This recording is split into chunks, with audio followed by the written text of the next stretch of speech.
सांगलीवाडी येथे आयोजित करण्यात आलेले महास्वच्छता अभियान अत्यंत उत्साहात पार पडलं. या प्रसंगी नागरिकांचा अभूतपूर्व उत्साह पाहून एक महत्त्वाचा संकल्प जाहीर करण्यात आला. महापौर म्हणून माझा निर्धार. स्वच्छता ही केवळ एक दिवसाची मोहीम नसून ते एक सातत्य असायला हवं.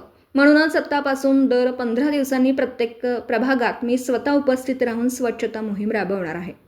आपल्या शहराला सुंदर आणि कचरामुक्त करण्यासाठी हे प्रयत्न अविरत सुरू राहतील. हे माझे घर आहे, मी ते स्वच्छ ठेवीन. हा माझा परिसर आहे, मी तो स्वच्छ ठेवीन.